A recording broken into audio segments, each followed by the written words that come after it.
In a small Midwestern town lived a young man named Spencer Caldwell.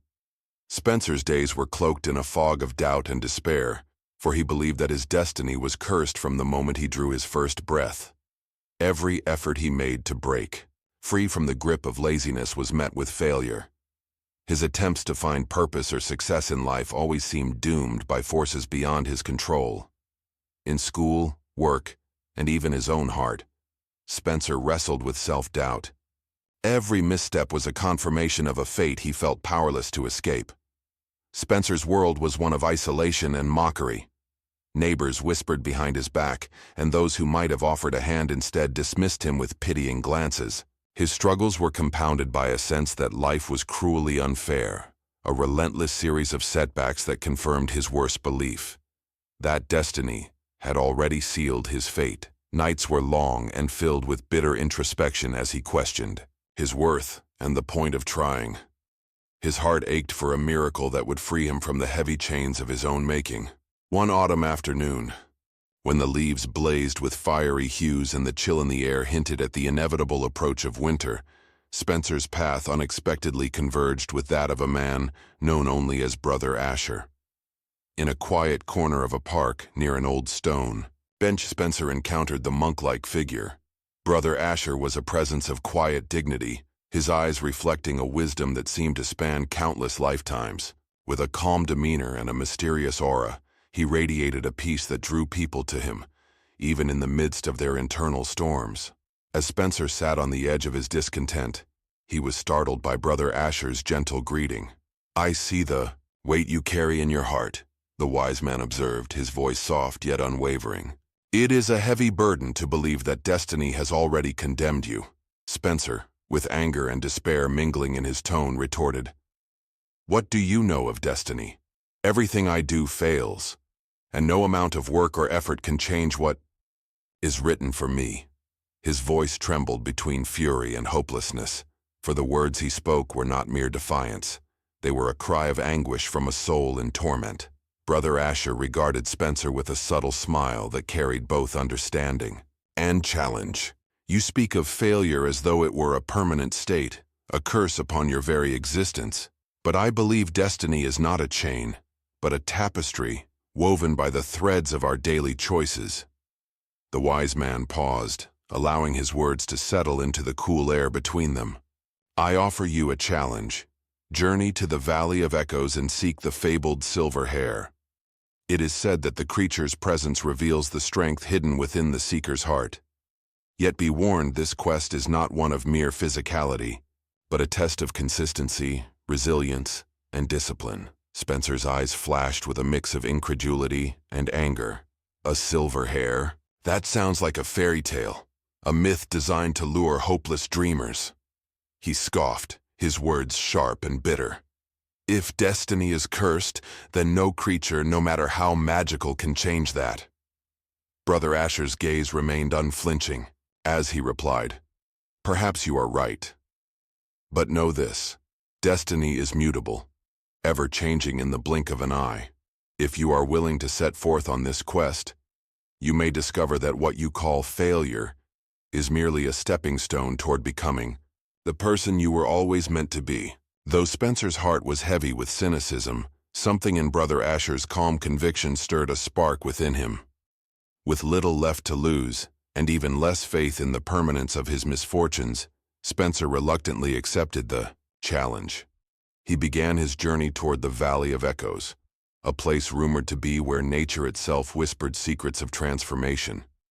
The road was arduous. Spencer's initial attempts to track down the silver hair were marked by clumsy errors and disheartening setbacks. The valley was a labyrinth of winding paths, shadowed groves, and eerie echoes that mocked his every step. Each day, as he trudged forward with a heart full of frustration, his body grew accustomed to the strain. His muscles, once soft from neglect, began to harden, and his legs, which had faltered from disuse, started to carry him with a determined pace. At times, the weight of failure pressed down upon him. There were days when the silver hair eluded him entirely, its mysterious presence a mere glimmer on the horizon of his vision. In moments of weakness, Spencer almost surrendered to the notion that his efforts were futile. But then, Memories of Brother Asher's words surged forth. That destiny was not fixed, but born anew with every deliberate step. And so, day after day, Spencer continued his quest, learning to measure progress not by the capture of an elusive creature, but by the incremental growth of his resolve. During his journey, the environment became both his adversary and his mentor. The rugged terrain tested his physical limits. Steep climbs and slippery descents forced him to confront pain head-on.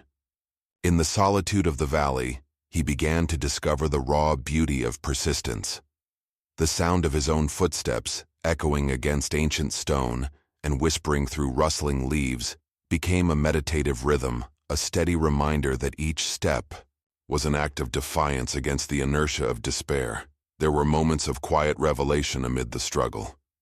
One evening, as the fading light painted the valley in hues of deep purple and gold, Spencer paused beside a gentle stream.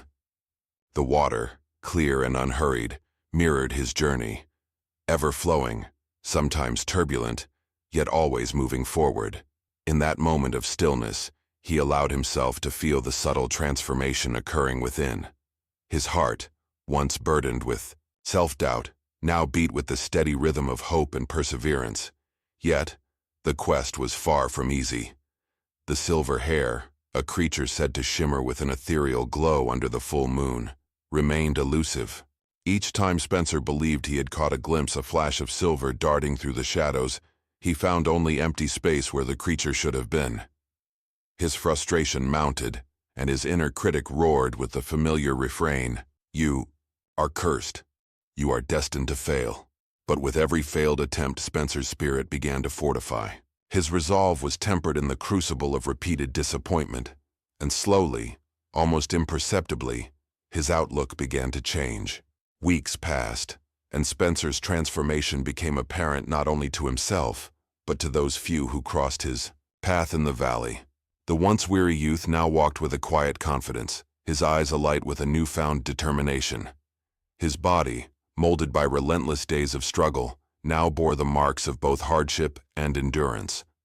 More importantly, his mind, once dominated by a narrative of failure, had started to believe in the possibility of change. Every misstep had taught him a lesson in humility, every fall a reminder that the path to success was paved with persistence rather than luck.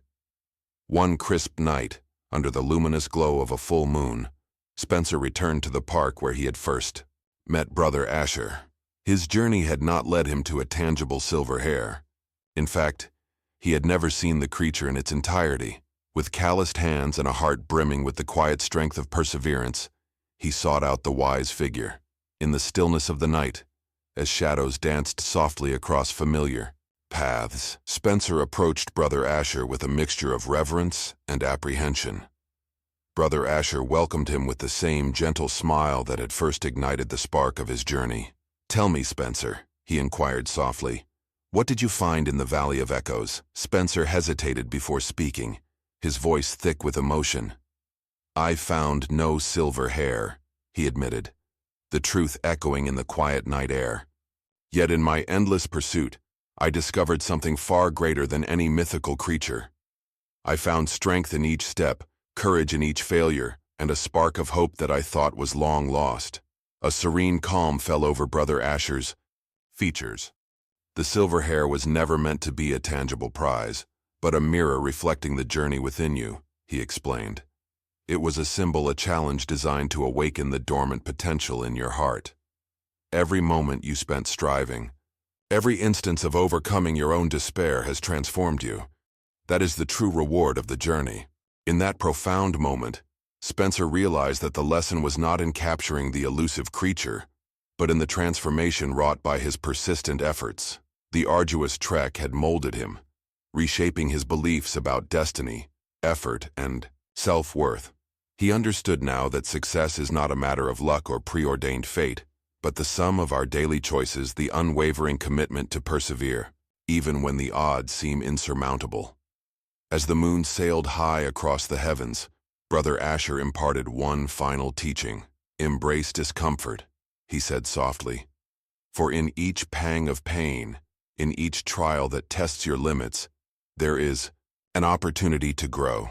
True destiny is not discovered in moments of ease, but forged in the fires of persistence and resilience. Every step you take, no matter how small, builds the foundation for the future you seek. Remember, Spencer, that the power to change your destiny lies within you, crafted daily by the choices you make. With those words echoing in his soul, Spencer felt a profound shift. His heart, once heavy with despair, now beat with the steady rhythm of purpose. The once elusive silver hair had been nothing more than a catalyst, a mystical challenge that forced him to confront his inner demons and to discover the strength that had always resided within him. In the journey, he had found the truth that failure is not an endpoint, but a necessary step in the dance of life, where every fall is followed by the courage to rise again. In the days and months that followed, Spencer's life blossomed into a testament of transformation. He embraced the daily grind with gratitude and mindfulness, understanding that each moment of struggle was a brick in the edifice of his true destiny. The echoes of the valley had taught him that while the road may be fraught with obstacles, the journey itself is a mosaic of small victories and learned lessons. With every sunrise, he chose to move forward, confident that the cumulative power of his consistent actions was slowly, inexorably, changing his fate. Thus, in the quiet corners of that small town, Spencer Caldwell's story became a living parable, a reminder that even when the path seems dark and destiny appears cursed, there is a hidden strength in every heartbeat and a spark of hope in every step. And so as seasons turned and life's challenges continued to unfold, he carried within him the wisdom of Brother Asher's words, that true destiny is not a gift bestowed by fate, but a triumph earned through perseverance, daily choices, and the courage to transform pain into strength.